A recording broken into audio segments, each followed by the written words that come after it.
You know, it's going to be a good Monday when we just crested the 69 viewer mark as we were coming on the air. Swing for the fences, Monday night edition.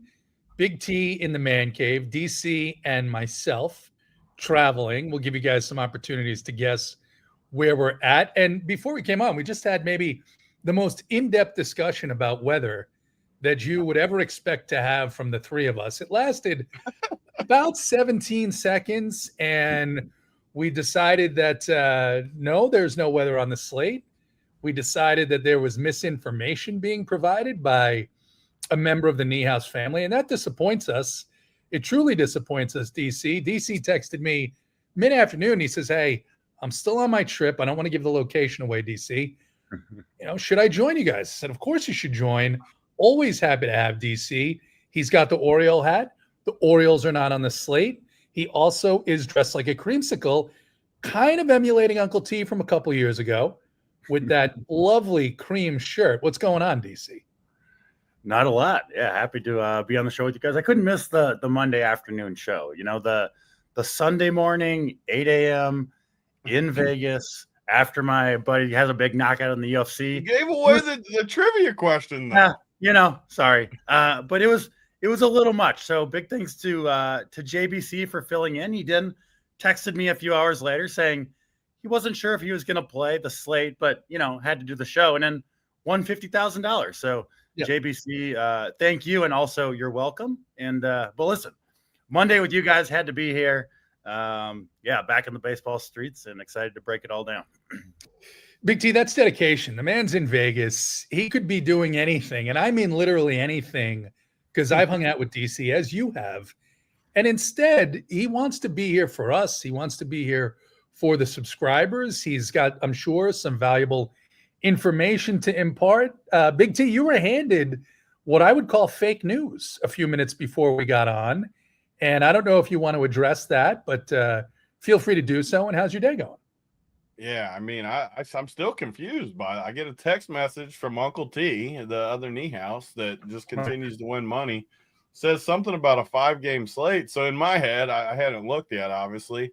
I was just expecting one of the games to be rained out or something because it was 6, obviously.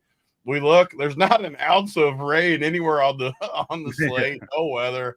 I still don't know what he meant by 5 games. We're still confused. We had a lot of analysis. I don't know. Maybe there's just one game he doesn't like on the slate.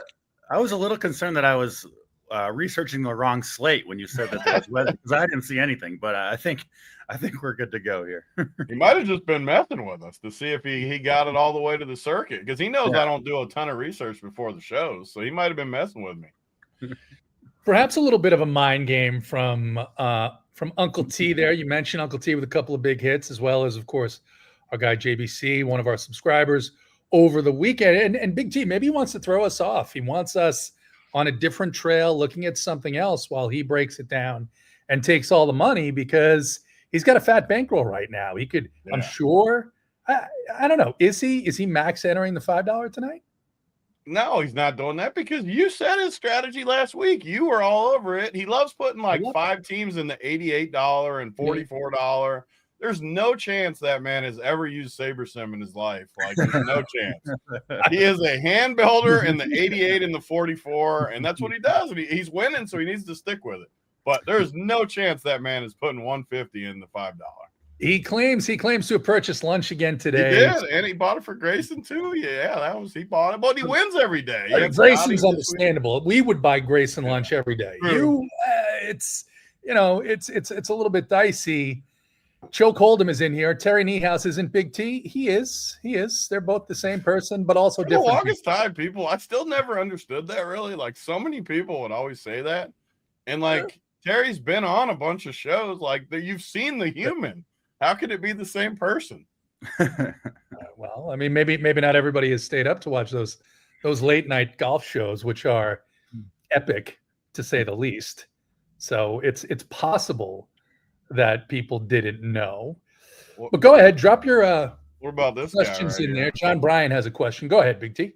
He said, hey, guys, thinking about subbing. One question with SaberSim. Do you get full access to sports, 5,000 lineups? Absolutely. At the highest package you do. We got different packages where at the basic package, you don't get all that, but at the premium package, the top package, you'll get all that 5,000. Exactly how it would work on SaberSim, except you'll have the Run Pure projections and the SaberSim projections for the big sports, and some sports only have Run Pure, some sports only have SaberSim. But yes, to answer your question, yes, 15% off too with RPS 15. We got Chris Hendry, who misses the Old Man podcast. That was fun to do. That was fun to do. I miss it every now and then, not too often. Brittany likes the golf. Wiley is in here, says there's a lot of T's in here, a lot of testosterone in here, Wiley. That's why it's just the three of us and not you. All right. Well, just kidding. We will. By the way, I left my hockey jersey at home. I'm disappointed, Big T, that you're not rocking. I didn't want to leave you guys out while you're on the road. Did you bring it with you? No, I didn't bring it. Yeah, I was gonna say, no chance you guys got the jersey with you. If you were in those hotel rooms with the jersey on, we would be winning tonight for sure. I gave it some thought. But then I forgot it. Very simple. Before I hopped on your other show too, your guys' idea. If we had a group picture with just everyone wearing those jerseys backwards, that would be the ultimate. We need it. We need that. The kid says Big T also hates Canada. Nobody hates the 51st state. Nobody hates our patrons, our subjects, as we call our friends, the Canadians. Big T. Well, but did he watch his homeboy just destroy the dude's life on Saturday night? Yes. What happened afterwards? Did you guys get a little something going on? Oh yeah, the fight was at the Apex, so only a couple, his wife and one or two other people could go, but we had a suite here. Oh, you couldn't even go to it? No, but we did have 40 people in a suite, all watching the all fight. His buddies. Yeah, family, friends, everything, and then so we had destroyed them. You went nuts. Yeah, we had like the 2 cameras set up to get the live reaction while the fight was going on. You see like the energy level going on. It was like the absolute perfect, 100 out of 100 result. Just kicked the guy's ass, took 0 damage. It had to be his best one ever, right? Well, his last fight, he had like a clean as a huge underdog in the 3rd round. So huge moment for my guy Dustin Jacoby. So it was awesome time. A little bit tired, but where can we watch the clip of you guys rooting it in? Well, they're working on a little documentary thing, so I think they're going to save it, but it'll be out there eventually. A little Hitler celebrates his win, something like that. Exactly, something like that. Yeah. All right, beautiful. All right, we'll get into the 6 games. Go ahead, drop any comments here in the chat. Questions about the slate, questions about anything else. Bengal tiger under that blanket. Very nice, very nice. We love Wiley, by the way. We love Wiley. All jokes aside. All right, let's get to the first game. Big T, you've got SaberSim up, our partner here, SaberSim. We're going to go through the lineups here as we talk through the slate. The first game, we'll start right near you, Big T. Milwaukee, Cincinnati, Aaron Savali, 6K. Brady Singer, 7,500. Big T, the price on Savali is going to be tempting for many people. He's just been a little bit lucky here, and his metrics suggest that he's going to be giving up runs here very soon. I think it could be tonight in the Great American Small Park. And then Brady Singer, expected him to be a little bit better than he has been. He showed a little bit in his last start. His numbers don't suggest that he's going to be much better, but I also think he's a better pitcher than he's shown so far on the season. This to me strikes me as a sneaky game, perhaps more so from the red side, but really could be on both sides as a pivot off of some of these later games that I'm struggling a little bit to like as much as the field does. What are your thoughts here as we begin the dive into Milwaukee and Cincinnati? Yeah, I just love Mondays, and the $5 tournament gives us an opportunity, or most people an opportunity to, even if you don't play 150, you can play 20 teams or something where you normally would only play a few. And take chances with like SaberSim and slates like this. I mean, it's just awesome. Look at these totals. I mean, both around 5, and then the White Sox are lower because they suck. lower scoring game here, but then you got a bunch of high scoring games late. So maybe Uncle T's point is right. Maybe you got 5 games of offense and then the one other game in San Francisco. But it's just an awesome slate. And these teams, I agree with you. Like Brady Singer on the surface, I feel is solid, but this park, it's finally hot in Cincinnati. It's been rainy and somewhat like cold all year so far. Getting hot today. The kids are all outside. It's hot. I think we see the ball jumping tonight. And Savale, I mean, he doesn't scare me. Singer, I mean, he's solid, but he doesn't scare me. So I'm all about these offenses. And both of them look, I mean, you got a few pieces like how did freaking Garrett Hampson make his way into this? There's no way he's been on the Reds that long. You guys make fun of me every week. How long has he been on the freaking Reds? Where did he come from? He signed with them this season, Big T. So we're He's only been there all year, really? Yeah, we're only 3 months into the season. It makes He's sense. seriously been in there all year. You're not messing with me? No. I've never seen this dude in the Reds lineup, man. I mean, he may have been injured. He's played a couple of games, but he's played a couple of games. Unbelievable, but he's terrible. But the rest of the lineups, I love the rest of this lineup. And then the Milwaukee side, you got a deep lineup of guys. I haven't stacked Milwaukee much this year at all. But when you got a total like 5-run total on Saber, I'm assuming their actual total is like 4.5 or something. Oh my God, I'm talking about lower. This lower even than that. I don't know the exact number. They come in around the 7th or 8th team. This was earlier in terms of totals, and so I think that number's jumped throughout the day. And then obviously Saber has a little bit higher number. Which every week I talk about this. I just think you have to wait it a little bit because. First of all, you talked about it where you got a somewhat sneaky spot in a hot, good park. I think Milwaukee, just looking at the slate, they have to be like the 5th, 6th minimum stack on a short slate, and they just have all the upside in the world. So and these are teams too that I'd rather stack than like one-off and stuff like that. They're just stack them, go with it, and see what happens because I think we see runs, and I think you can just full-blown game stack this thing and hope that ball's just jumping out of the park tonight. I think that is right. That's one of the things that I first looked at, DC, when I opened the slate. John Bryan sub, thank you for your business, John. And go ahead, give that about a half hour and see. The Discord link should come up for you. If not, there's a customer service email that we'll go ahead and give to you here at the end of the show. But DC, the Brewers have been quietly hot. Good series, actually a great series against Philadelphia over the weekend. I think it was 17 or 18 runs on Saturday against Jesus Luzardo. I actually had a couple of Brewers lineups, but not enough, and certainly none with Tampa Bay, which is what you needed on the Saturday slate. But this is a sneaky spot here because there's a lot of ownership towards the Tigers, a lot of ownership towards, of course, the game in Sacramento. And then you've got the Dodgers and the Mets on the slate. But we'll talk about that. I think that's a little trickier spot here. What are your thoughts on this Reds-Brewers game? I got a bone to pick with you guys, too. That was 1 week ago he signed. You bastards. You try to make fun of me every show. 1 week ago the Reds signed him, and you bastards tried to laugh at me again. You're sure? I looked it up. I asked Grok. Grok can't be wrong.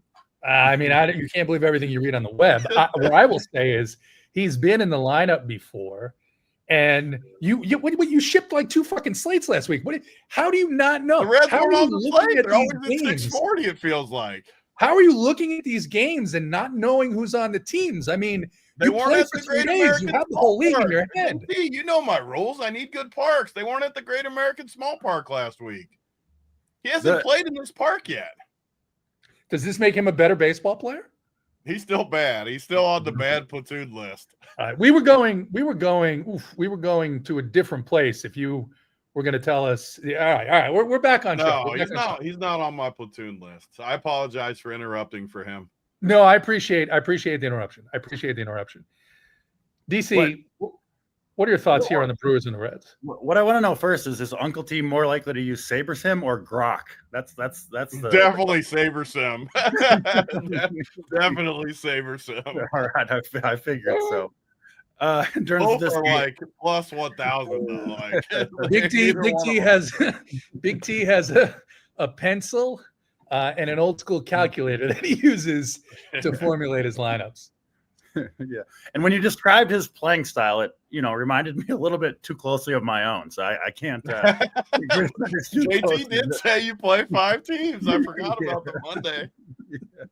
But I'm not as good as Uncle T. So, we'll keep trying. In terms of this game, I'm with you guys for the most part. I think this is a game to look for offense. We know this park is one of the best for home runs. That'll prove true today. It's warmer a lot of places. Finally, some hot weather for baseball. I think DFS MLB is way more fun when we get more runs, more offenses to choose from. And it does seem like, a slate where we can go to a number of different offenses and maybe narrow it down a little bit further on pitching. So I don't love either of these pitchers. If I had to choose between the two, it would be Singer, who I do think is the higher upside arm of the two. I really don't trust Savale at all, but it's all offense for me here. Specifically, the lefties for the Brewers look good. If you're going mini stacks or trying to get one-offs, I think Yelich is the primary option. Turang, you can run a little bit on Brady Singer as well. And this park's just awesome for left-handed power in particular. So I think it's close between the two offenses on the preferred stack, but it is the lefties on both sides that I prefer. Obviously, Elly De La Cruz, maybe the highest upside play on the entire slate. And then, like I said, Yelich, Turang for the Brewers. But yeah, we've seen these games in Great American sometimes go crazy for offense, and it does feel like one of those days where this could be the case. So in on these offenses with you guys. I agree there. If I was going to play a pitcher, it would be Singer, but I'm telling you, the Brewers are kind of streaky, and they torched the ball this weekend against Philadelphia. So probably unlikely to go there. The chat, no surprise, is completely on Big T's side. This is what we see when we do shows with them. They simply discount what we say and take Big T. It's all about the parks. It's all about the platoons. And it's all about not caring who the players are. So this is good. This is good. We appreciate your input. Keep going and submitting those questions for us to look at as we move on to the second game on the slate. This one here in Boston, which actually happens to be where I'm sitting right now. The Angels. You gave away the other trivia question. You guys are ruining our trivia questions. Well, no one's making any guesses. It doesn't matter right now, and it could care less where the fuck we are. So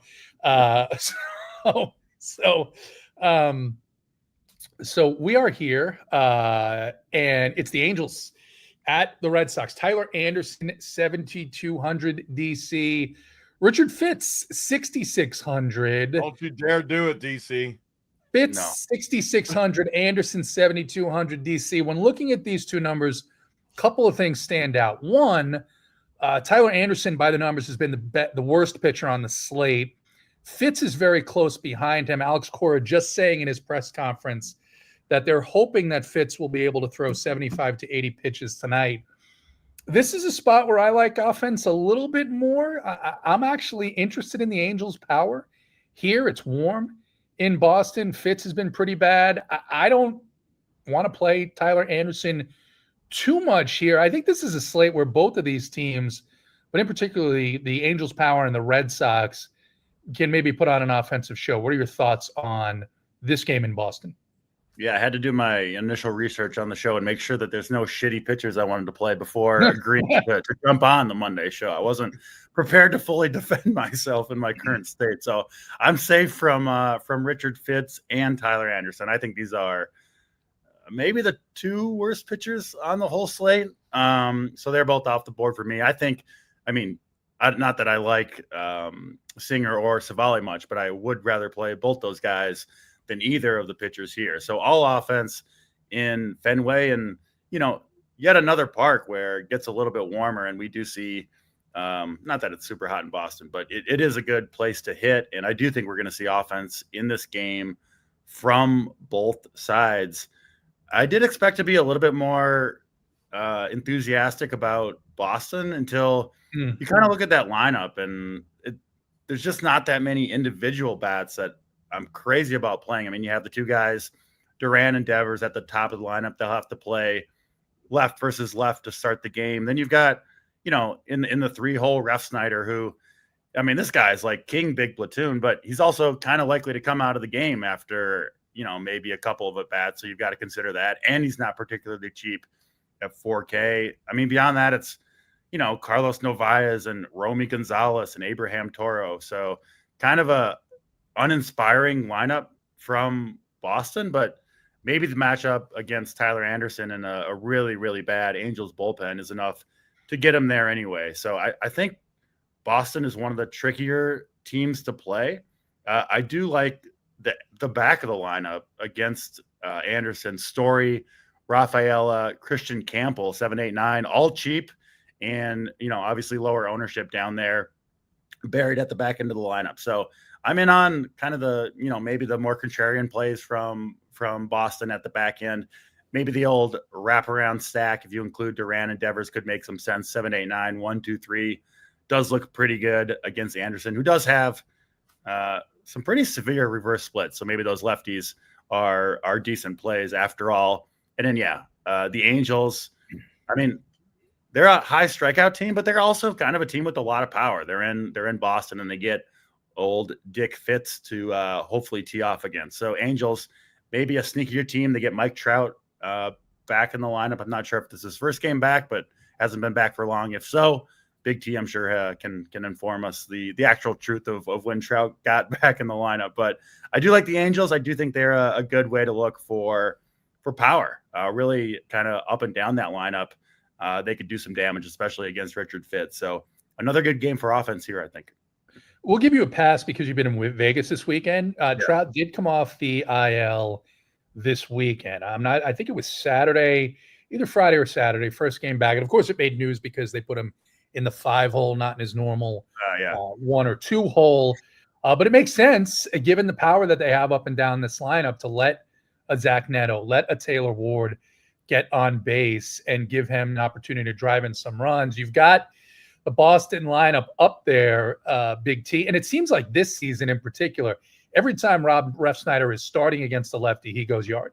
He hits a home run. It's just sort of what happens. Christian Campbell was removed from yesterday's game for a pinch hitter. So I think Campbell and Refsnyder are the two main pinch hit risks here. You mentioned Carlos Narvaez. They're very happy with Narvaez. He's taken over the starting catcher role from Connor Wong. He's a cleanup hitting catcher at 3,500 against, as you mentioned, this Angels team that we're not particularly concerned about the pitching. Big T, what do your Sabre skills and your math graduate degree skills tell us about the Red Sox and the Angels? Yeah, I knew for sure you guys were going to hate the Red Sox because it's all the platoon guys. It's all the dust ball. Who said that? You weren't hating on it? It was just DC? Did you listen to a word I just said? You weren't hating on it. I apologize. Usually this is the area where I get made fun of, so I wanted to lean into it. But I apologize if you weren't one of them, if that wasn't you. But these are the dust balls. I'm more concerned about the fact that I just spoke about how good they were, and you're telling me that I'm going to make fun of you because we hate the Red Sox. JT, what I really want to know, are we still going to get a text from Boynton when Refsnyder goes yard for absolutely no reason, as he would say, even though Boynton is on a cruise somewhere? Will they still let us know? He's not going to be high owned tonight either. He will definitely still send the message, yes. No matter where he's at, that message pops through. Is that really you, or is this like where we had the clones and you've got a clone now? He schedules it like the scheduling a tweet. Just later in the night, the text is going out to you guys. I mean, this lineup though is just the all splits guys. I mean, you got Refsnyder, Romy Gonzalez is another dude that's just a dust ball that I like in there. But the funny thing is, I do agree with DC though that the bottom of the lineup, I freaking love the bottom of this lineup. Yeah. And another thing about the top, like Jarren Duran has been horrible. Like, not only is he lefty, but he's been terrible. I get you on the other side now, JT. Look at all these zeros in a row. Like, he's got. Why don't you go back before the last week when they faced Chris Sale? I need more than a week. You can do a lot of things. Let's evaluate him. He's not facing Chris Sale and Spencer Schwellenbach and take a look at what he's done. First of all, the guy is a base stealer right? All he needs to do is Get on base to steal. He's got 8 points all week. Who? Tell me. Do us a favor. Who were those games against? Who were the opposing pitchers? I don't care if who it was against. It could have been against whoever, Tom Glavine. I don't care who it was against. Like so that doesn't matter now. Yeah. No. What am I going to look at each game? The dude's got 8 points. Winners win. Score some points. I'm going with the bottom of this lineup. Screw these lefty. Actually, Devers. I do kind of like Devers though. But all these righties, I'll let you play Duran. You can have Duran. I'll have the rest of these guys. I like these bottom dudes. Give me Sedane Rafaela over friggin' Jaron Duran. I don't need it. They just played 3-2 games, Big T. I mean, they're not – Story has been hot, but, I mean, I wouldn't – Yeah. Story's going to crush. Look at these price tags down here. Toro 28, Story 33, Rafaela 29. Sign me up for these guys. I love these guys down here. And then the Angels, man, I love the Angels tonight. The Angels, this game's going to score, though. That's the fun part about this slate. There's going to be runs on this slate. I love both these early games. Scott, this is not the same Scott King. Where was he? The Phillies or something? Are we going to do this again with the dust ball? Where's this dude from? Again, what is going on with you that you didn't listen to anything we said about this game? Kingery? What did you say about Scott Kingery? I'm not playing Kingery. Come on. What did you say about him? You just called me out. What did you say about Kingery? We didn't talk about Kingery because he's irrelevant. What the hell did I not listen? What do you mean? We said we like the Angels and the Red Sox. Well, what? I don't understand. So what did I say that was not with that? Go ahead. I'm sorry. I interrupted. You're right. You got to apologize to me now. I apologize to you when I was wrong. Now I didn't even say anything, and you got on me. It's not apology worthy, but continue. Seriously though, this Kingery was this was another splits guy, I think, from the Phillies or something. Yeah, this Kingery is not good at baseball. They gave him another a dust ball though. It's another dust ball that it's gonna be the night of the dust balls down here at the bottom on Mondays. But I love this lineup all the way down. I'm very high on the Angels. The Angels might be my favorite offense the more I look at it. A lot of cheap pieces too. How'd Zach Neto get good? Has he always been good, or is he just good now? He's a young prospect, and look, they've been promoting these guys like a few days after they take him in the draft, and so they got 1 out of 3. Shannon is kind of meh. Joe Adell has been hitting. Shannon's young too, but Neto has absolutely looked like a budding superstar. So it looks like finally they got something right in the draft out there. Yeah, love it. Final thoughts on the Angels and the Red Sox, DC. I love it with you guys. We're all in agreement. We like the hitters in this one. All right, beautiful. What were you going to say about Scott Kingery? He was the dusty splits guy, but he's not going against a lefty though, is he? He's not going against a lefty. No. In my head, he was always a lefty guy that everyone made fun of me. I mean, I put the over under, by the way, of games that he's actually played in Major League Baseball at like 75. I don't think he's been. That's a sharp number, actually. I think that's an accurate number. I think his games might be around that.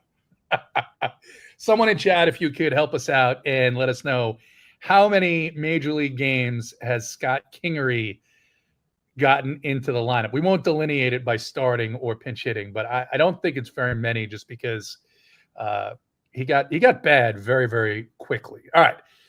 Let's move on to this next game. The Tigers heading into Chicago to play the White Sox. Big T. Jack Flaherty, 9K. Jonathan Cannon, 6,800. Flaherty coming off a stellar performance against the Giants, 31 fantasy points. A little bit, not a ton of batted ball concern here in his statistics, but my goodness, the White Sox, after showing a little bit of life for about a week, coincidentally, while they were playing the Mets, it's just reality. That's what happened. They scored some runs there. Now looked absolutely terrible over the weekend. And then you get Jonathan Cannon, 6,800. You look at his numbers, 19% strikeout rate, 1% walk rate over his last 3 starts. The Tigers are going to be popular. I would say Cannon is maybe the lower priced younger pitcher that I'm not particularly interested in picking on all that much tonight. I don't want to play him all that much, but if he sneaks into my pool, I think I'm fine with it. What are your thoughts on the Tigers and the White Sox? Yeah, it's what is Flaherty going to be owned? It says 45, 37, my two numbers. I mean, he's got to be higher than that. I mean, he's got to be the most. You're on a slate with hardly any pitching. He's going against the White Sox. There hasn't been many spots this year on the Monday show where I've just been like slam the pitcher, because we're always like under on some of the chalk. This is a spot where I don't see how I'm not just shoving him. I mean, just shoving him in. And if I lose because of it, I lose. He's got to be higher than that, though. If he's truly only 40%, say, I mean, I feel great going double that or something, 70, 80%. It's a slam dunk spot. The White Sox lineup's bad. I do generally agree with the Detroit's not one of my favorites just because of how good the slate is, but adding Parker Meadows back at 3,700, I mean, when you can roll Meadows, Carpenter, Green, three of the top four, that's a pretty good starting of the lineup. So maybe more mini stack for me with Detroit than full stack. But as far as fillers, I mean, even like Perez down there, McKinstry, I really like Detroit for like playing two or three of them. Maybe not five, because I do agree that on the White Sox side, I think you can play. What's the price? Of course, I pulled them out of my thing. Cannon 6,800. Yeah, I'm leaving Cannon in there. Just I don't know why I took him out. 6,800. I definitely think he's in play for a small percentage, like in the $5. Like this 8%, I'm honestly okay with that. Like get 10% of him or something, because Detroit doesn't scare you a ton as far as power and stuff. So I'm in on Detroit mini stacks and Cannon a tiny bit, and then full slam Flaherty. I think Cannon's a league average pitcher with potential to maybe be a little bit better than that. And with Detroit's popularity, when they haven't been particularly hitting the ball, is something I'm interested in. Like you said, not for slamming, but for a small percentage of lineups. And then DC, we'll get to you here. Tigers and the White Sox. This is what was good against the White Sox this weekend, were those 2 and 3 man Met stacks, but not necessarily the 5-man stacks. What are your thoughts here on the Tigers and the White Sox? Yeah, first of all, I agree with Big T 100% on Flaherty.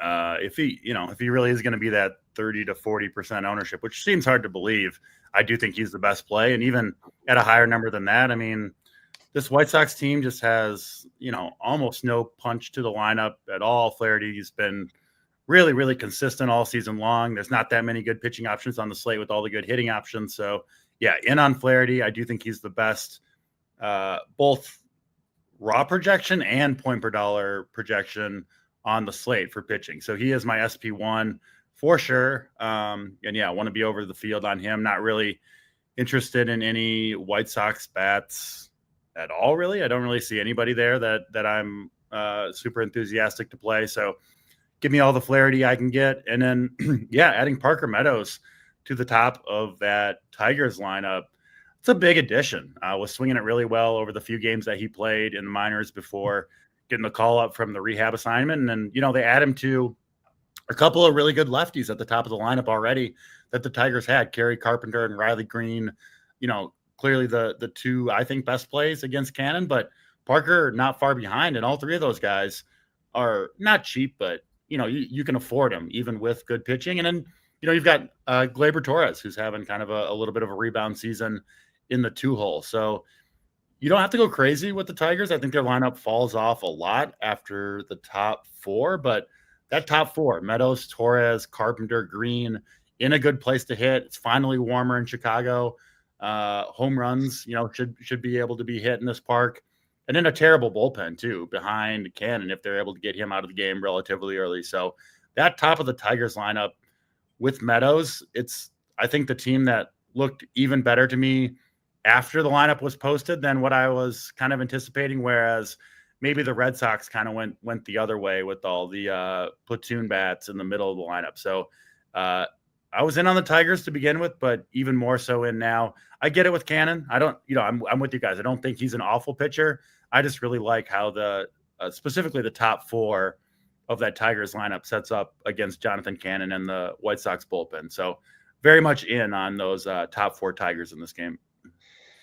Big T, you were just making some edits to the White Sox lineup. Show the people what you were doing especially we have some new members here trying to get affiliated or at least comfortable with Sabre.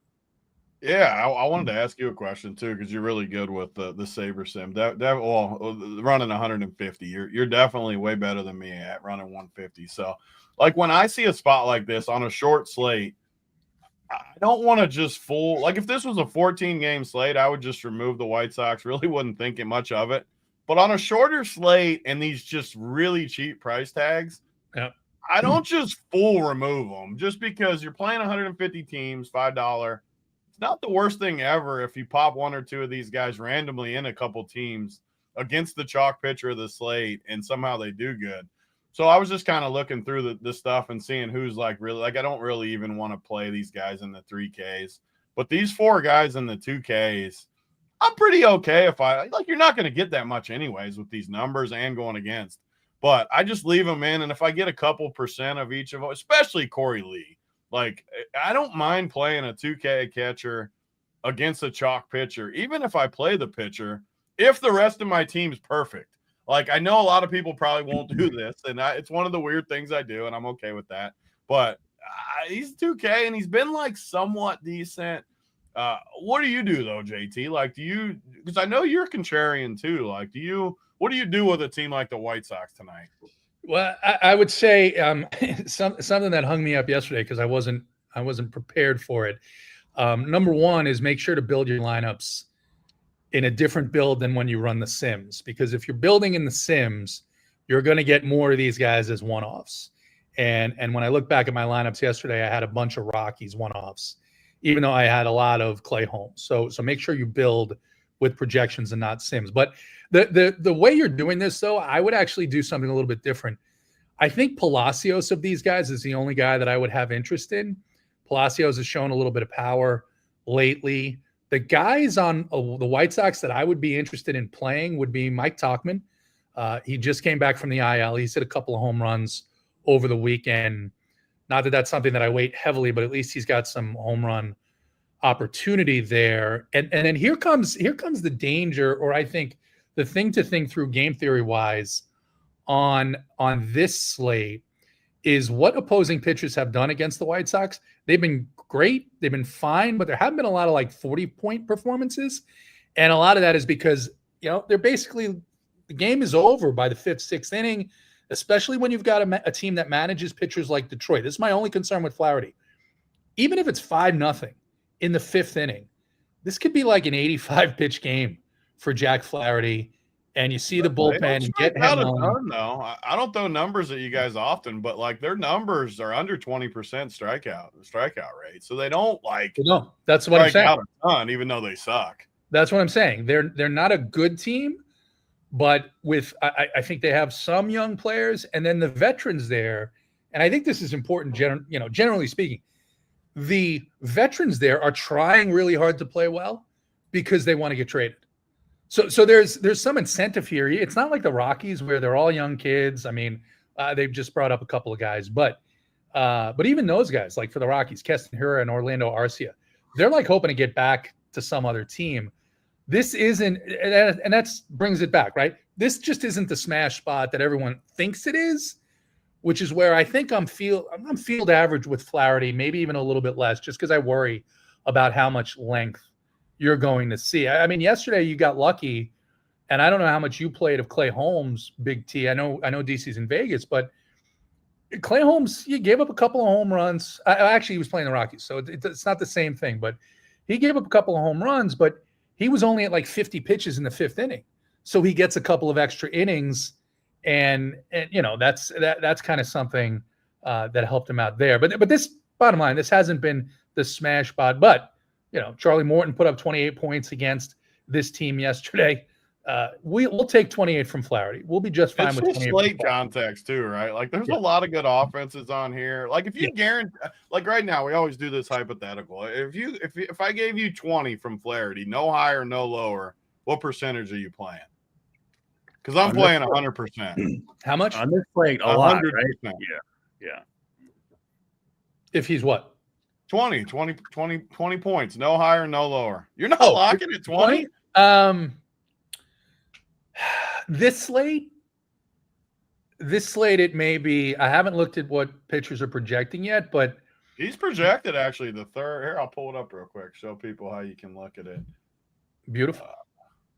Pitcher. These are my favorite shows when right Big T here, turns like, into the educator. Actually, by our numbers, he's second. By overall, he's second or third. Look at that. Maybe that's one of the reasons for ownership too. Like, it's not. And Joe Ryan's been awesome. Webb's been good, but like, look below it though. This is more what I'm saying. Like, look at these names below the top, where it's like, man, it's tough once you get below that. It is. That's fair. And what's interesting is when looking at numbers, he comes in third, but Joe Ryan comes in fourth. If you're looking at like recent statistic, let's say over the last month, numbers would put these guys at Webb, May, Flaherty, Ryan. And again, some of that is subjective based on who they faced, so you don't take that just at face value. But yeah, okay. If he gets 20 fantasy points, he's probably, I would suspect, in the top 3 of pitchers. But that's why they play the games, right? That's why we're going to have 10%. I don't disagree with you though. Like, I think the White Sox is a tougher. That's why I used the number 20, because honestly, like, I think even if I went lower with, like, if you guaranteed me 17, I might like. I just don't think there's that much pitching upside on this slate. I just don't see it, like some of the better spots. But I kind of agree with you, but I'm still just going to shove him. But it's just one of those slates where I don't know. I feel comfortable with his floor. I don't feel comfortable with his ceiling, though. I do feel comfortable with that. One more note, too, about Detroit, because the chat was talking about Baez. He's the one guy, man, that I played him a bunch. He just got ice cold, and now he's in the 9 hole for 4K. He's coming out. Like, I'm not playing a guy that cold for 4K in the 9 hole, which I hate that because I like it. Get it in there. You like Baez? Yeah, no. So let's not be crazy. I guess the cultural rumor about this is when we take a player out or we talk negatively about a player, they go a little nutty. So I just making a note. Talked about him too. Just making a note to increase my exposure from 0 to something more than 0. Prop. Don't even do it in fantasy. Just bet that home run prop and collect on it. I'm gonna add. Are they doing the King of the Diamond tonight, Big T? I haven't looked. I haven't looked either. I hope they spot are. where I can bet. I'm very excited. Very excited. Let me see. Like an 88 is locking Garrett Hampson. All right. So we have the all-show team, and it's shaping up here nicely. Garrett Hampson and Javi Baez to start off the round robin. Brittany says no King of the Diamond. Thank you. Damn, that's my favorite part about Monday is the $5 and the King of the Diamond. I know. Let's get back also note about this game too. I got just because you brought it up, and I put him back in my pool. Tachman. All right. This dude has exactly 97 more points than Duran this week. Okay, they face the Orioles. 97 more points, JT. You've got him back in my pool. He's a beast. Okay, he's a monster. He beat your boy. Did he hit one off Chucky?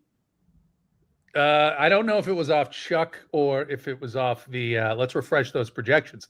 I'm not sure. We got a Minnesota lineup for DC. There we go. Very exciting. All right. You hit refresh every time on the Saber when it pops like that? Does that put you 6 to 3 o'clock? Oh, we got a Mets lineup there. Yeah, I'm working my way there, JT, with each lineup. We got 2 more in.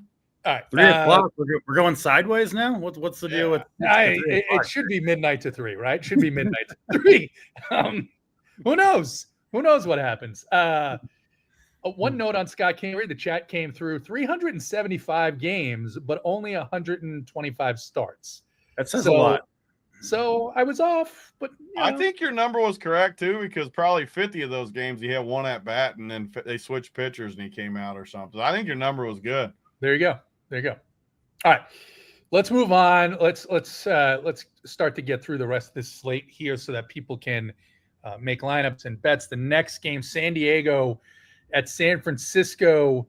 Big T, this is a game that I don't have a lot of interest in outside of the pitchers. Logan Webb may be my number 1 pitcher on the slate here. Just looking at how he's pitched, I know this is a dangerous team at times.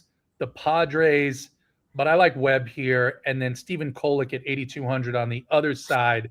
Going to be chilly in that big park in San Francisco. What are you doing here with the Padres and the Giants?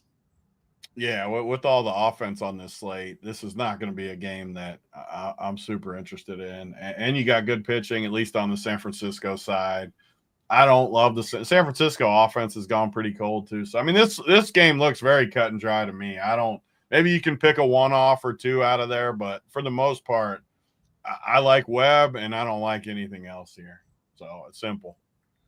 DC, I think this is maybe the first spot that you could play Kolek since that big game he had against Colorado. Lycan says no ownership for both these teams on a 6-game slate. I get that, but if you look at Webb's numbers, his results should actually be better. He's been subjected to a little bit of batted ball and left on base bad luck. And then Kolek, a couple of tough matchups after a great couple of games to start. Now he gets the big park. It's cold out. His prices come down a little bit. I like both these pitchers here. I get that there's no ownership. I'm just going to be lower on these offenses. What are your thoughts on the Giants and the Padres?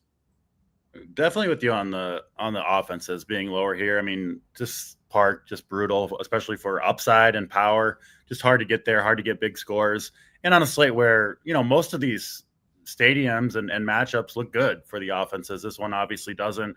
I think, maybe this is the game that our guy Uncle T made the slate from 6 to 5 games, because I don't think you have to go to a ton here. Logan Webb, I get that play. I mean, he has everything going for him here except the matchup, right? He's been phenomenal at home throughout his career and this year. JT, like you mentioned, he's taken it seems like a legitimate step forward as a pitcher who is already very good, but it seems like he's almost unlocked a new level. It's just the problem with the matchup is the Padres, right? I mean, these are some of the lowest strikeout rates in the entire league that these batters bring to the table. So even with all that going for him, I'm not super enthusiastic about Webb at 9,700, but he is capable of, shutting them down for 7 or 8 innings and exceeding maybe the 20 points that we think Flaherty might can get. So I get it with Webb. If you're playing a ton of lineups, I would include him. I don't think get to these Padres bats myself. Would rather play Webb. So yeah, pretty straightforward game here. Kolek, I don't know quite what to think about him yet. Kind of on the fence on what he's going to bring to the table. But definitely not on the Giants bats. Padres have a pretty good bullpen behind Kolek as well. So straightforward game to me. I think this is the least exciting game, both at least, yeah, when you add it all up together. Just not a ton of interest in this game overall. When you look at Logan Webb, the other thing that you look at, and look, you guys, I mean, to some degree against some pitchers, I think BVP matters. He's had some good games against Padres. Padres have hit him at times. But you're looking at, okay, a bunch of ground balls. And guess what? If he's at 65 pitches, DC, in the 7th inning, you got complete game upside. Yeah. If he's at 70 pitches in the 5th inning, he's going 7 innings. Of the pitchers on this slate, the most likely to go 8 innings, even 7 innings, is Logan Webb. There's just no question about it in my mind. So he's why I rank him a little bit above these other guys. There's a clear top 3, of course. Uncle T saying that, no, he's not going to play Wilmer because Kolek is right-handed. Tell him, Big T. Explain the rules. Yeah. We can't play. Yeah. We only Wilmer. Wilmer cooled off a little bit, too. He started the year, like, crushing the baseball. Yeah. He's cold right now. We only play Wilmer versus lefties. Yeah. He's done what Wilmer has historically done, which is faded here. But maybe there'll be an opportunity later on this season. The Rockies visit. He'll be playing against lefties in Colorado, and there will be an opportunity to roster sweet Wilmer Flores as the year gets later. All right, let's move on to the next game. The next game is the game that everybody is interested in, DC. It's your Twins heading into Summit Healthcare Park, which is in Sacramento. Joe Ryan, 10K, always strikes me as just a little too expensive for Joe Ryan. Good matchup, of course, at times. You pitched well in a smaller park last start out against Tampa Bay. Well enough, maybe not well enough, certainly not well enough for the slate, but it was fine. And then Luis Severino, 7K. What are your thoughts here, Twins and A's? Yeah, this is an interesting one, I think. We're going to see, obviously, ownership on Joe Ryan, who I do like quite a bit. But, yeah, our guy, Choke Hold'em here kind of has it right with Joe Ryan. He's got one clear weakness. He gives up a lot of fly balls. He refuses to kind of give in and walk anybody. And so, he does have games where he gets hit hard and gives up several home runs in this park, hot, wind blowing out. You could see something like that happen to Ryan against the power bats that the A's have at the top of the lineup. But, even if he does give up one or two, he's probably going to work fairly deep into this game, and he's probably going to get strikeouts too, especially against the bottom of the order of this A's team. Really, really high strikeouts and some really bad hitters once you get past the big bats at the top. So I do like Joe Ryan quite a bit. Compared to Flaherty, I think Ryan has honestly quite a bit more strikeout upside. Like you guys mentioned, the White Sox strikeout rates aren't all that high, but I do think he has more risk as well. So it's kind of a safety versus upside thing in Flaherty versus Ryan. I prefer Flaherty, but I do think Ryan's the more likely pitcher to give you 30 plus, just more likely to maybe get hit around as well. And then the Twins offense, I assume they're going to be chalky here, which, I mean, does that ever work? Is my question. It doesn't seem like it. It's hard not to like them on paper, but we've said this feels like so many times over the years with this Twins offense where they're just in a phenomenal spot. You play them, you feel good, and then, it's the fourth or fifth inning and you don't feel so good anymore. At what point do you feel good when you jam in chalk Twins? When is it when you're doing so? Yeah, I guess so. Yeah, when you're looking at your lineup, initially, but I would never look at these names in my lineup and feel good. Sure. Christian Vasquez, Ty France, Cody Clemens. Well, listen, JT, the top 5 or 6 in there. I say, okay, all right. I'm a little bit lower on this Twins team for sure than I think the field will be. Maybe this is the shit pitcher that I think is okay, but a little bit of interest in Severino against the chalky stack of the night. You're going to get 100 pitches out of him. He throws strikes, and it's the Twins. I mean, they fail to come through all the time. So I think Severino does make some sense as a contrarian play, save a little money, get some leverage. Obviously, a lot of risk with his pitching style. But I wouldn't be shocked at all if Severino put up 15 or 20 here at 7K on a shorter slate. I think that could potentially work out on this slate. So a little bit of interest in Severino. And then I would say going back to the A's, if you're going that direction, I think it's one-offs that you want against Joe Ryan. The home run ball is by far the most likely he would potentially get hurt in this game. Big T, thoughts here on what looks like one of the more popular games on the slate from a lot of different perspectives, the Twins and the A's. Yeah, and like everyone knows at this point, I don't look at a ton before the show. I got to revise my pitcher rankings because Joe Ryan is definitely my number one. Looking at these strikeout rates, I mean, they're outrageous. The A's, the last 30 days, 30% K rate. And Joe Ryan, I know he's struggled a little bit, but overall, he's just been a beast. I agree with almost everything DC just said, where I don't really understand why Saber has all these guys. I know it's a 6-game slate. I know it's a good park. I know it's hot. I know all that. Yeah. But the lineup, don't get me wrong, I'm going to play a decent amount of this team. But I definitely like those early offenses we talked about more than this team. I just don't especially the bottom. I'll say that, like Clemens. I mean, Ty France, I'm not even leaving these guys in my pool. Get out of there. Get out of there, boys. If I play you, I'm not playing. If I play the Twins, it's not going to be those guys. Maybe even Clemens, too. He's been terrible. But I do like Castro, Wallner. I like a few of these people. Maybe it's more of a mini stack like the Tigers type thing because they're going to score runs. They will score some runs. But are they ever going to score like 10? I don't know. But I do like that. And, man, I'm off the A's. I'm full slam. I changed my perspective. I think I think this is a full shove spot from Minnesota. So I will not be on the A's tonight. 10K Joe Ryan, full shove spot in the smallest park in baseball. Yep. Watch me pull all these names out of here for you. All right. Actually, I hope I didn't cut Severino because I want to at least leave him in the pool. There you go. Let's not get ludicrous. All right. I might only play those top three pitchers, though. I think these top three arms are like light years better than everybody else. And we don't really have offense that I feel like I need to spend on. Okay.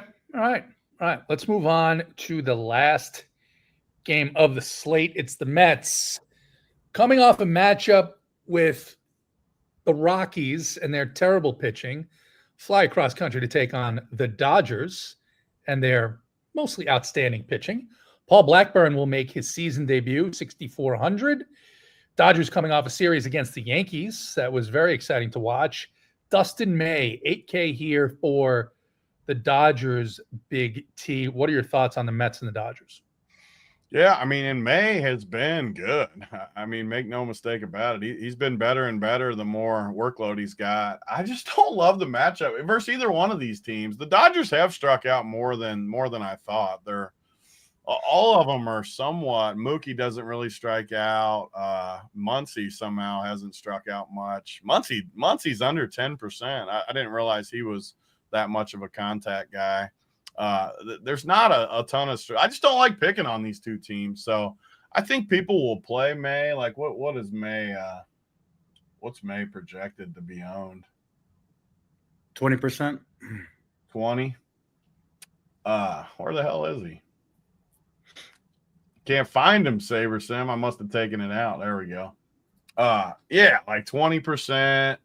I think you can just make your overall pool better by eliminating stuff like that. At least I do. So I'm not going to really like May. I think like his projection's really low. His price is I just like those top three significantly more than May. So I think I might only play those three guys. And the weird thing about this spot, though, is I don't love the offenses that much either. I was going to say, I like May. I've got May. Yeah. I've actually got May. Before I make any adjustments, May was my second option here. I think it's your second above those three. You got Webb and then him. Again, when I make no adjustments for innings, outs, anything like that, I think it's such a big deal to go from facing a pitching staff like the Rockies to one of the better younger pitchers in the game. I like May here. I'm going to have a lot of him. I'm going to be over the field.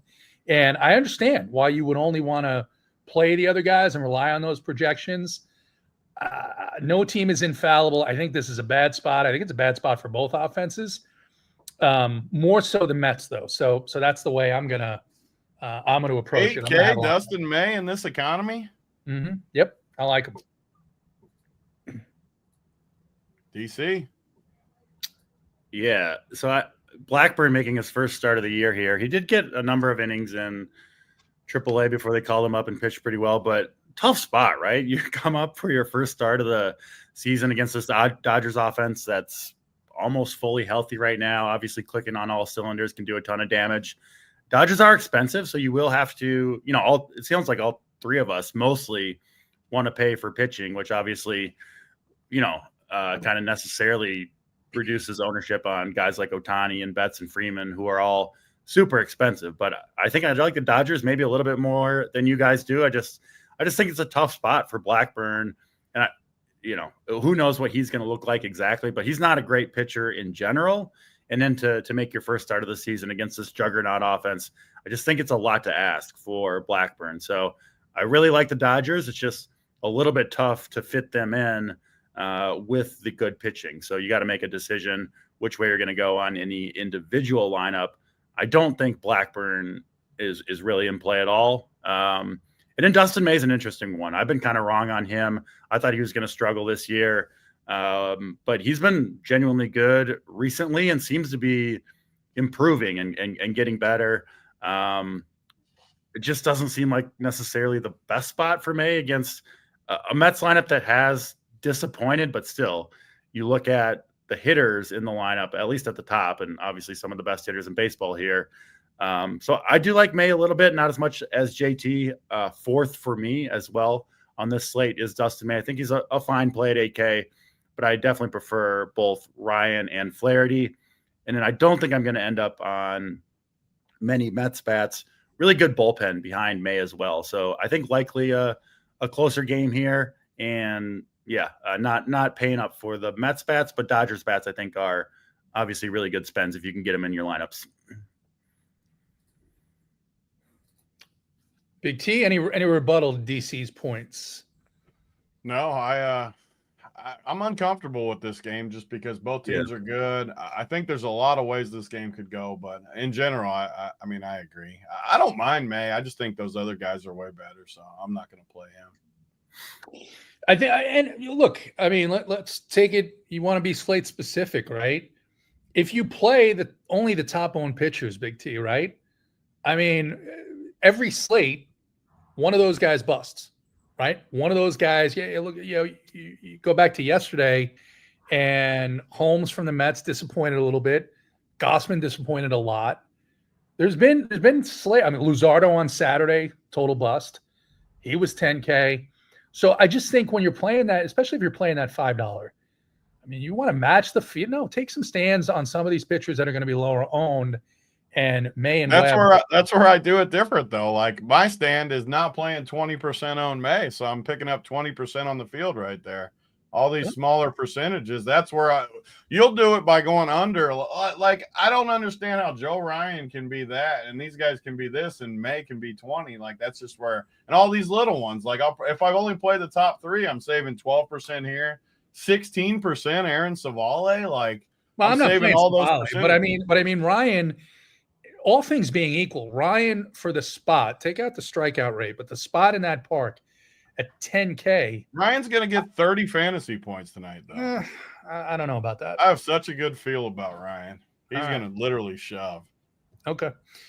All right. Let's. Who's the bobblehead? Don't fade the bobblehead. Who's the bobblehead? I'm not sure. I don't want to fade the bobblehead. Who's the bobblehead? Looks like the Dodgers lineup is out, and there is no Will Smith, which means you get rushing. Looks like Edman is leading off. Is that? Let's see what old Saber gives us here. Show the people how you click that refresh and see what we got here. Edman. Kim down there too. Edman 7th, 8th, 9th. Why is Conforto hitting 6th? How many pictures does Conforto have of like the Dodgers front office and compromising? So bad. And Conforto, Baez, and Garrett Hampson. All right. Boop, boop, boop, boop, boop, boop, boop. There you go. God, he's been so bad. Oh my goodness. All right. So Mookie and Will Smith. So this lineup's Mookie's been out weaker than normal too. It's the same lineup that they scored like 20 runs with on Saturday, I believe. Except it had Will Smith, but rushing came in as a pinch hitter and hit like a 3-run home run against the Yankees bullpen. So that lineup's fine. Just expensive, like you said. So even like the bottom though, like what happened to like Kim being 2,500 or something, 3,900? He scored 33 fantasy points on Saturday. That'll get you a price rise. Yeah. Conforto revenge game. Oh, Jesus. All right. DC, you going to make any bets? Edmund bobblehead. Okay, there we go. DC, you making any bets in Vegas? What are your top bets if you are? Who are you going to bet on heavily? Joe Ryan strikeouts is what I like. I think he's getting strikeouts. Yep. I know you disagree, JT. Me and DC are usually battling, but we're all on the same side today. We're in unison here. I would say the difference is I'm lower on Ryan and higher on guys like May and Webb than you are. Yep. So, and that's perfectly fine. Perfectly fine to be like that. All right, Joe Ryan strikeouts. Big T. I think I know the answer. Who is the most important pitcher to your night going to be? Yeah, I mean, it's going to be Ryan, but honestly, like those top three, I'm going to be heavy on all those three. So I hope two of them do good. I hope two of them smash and break the slate. I don't know though. We still got an hour before. We do. Severino feels like a good play too. I'm not dead set on playing just the three. I might put more in there once I see my builds, but because Severino, I don't know. I feel like this Minnesota lineup's weak. A few of the other guys, like I probably should play a little bit of May. I don't know, but yes, my most important is 100% Ryan. I think for me, it's going to be Logan Webb. I think that's the way I'm going to play this slate. I've got down pending a removal or two, and it would be at the higher end. Webb, May, Flaherty, Ryan, Sevy, Kolek, and Cannon as the way that the way that I rate them, not necessarily the way that I have to run sims and things like that. Got to see what lineups and what line movements have done. DC, who's an offense that you think is going to do better than the public thinks is going to do this evening?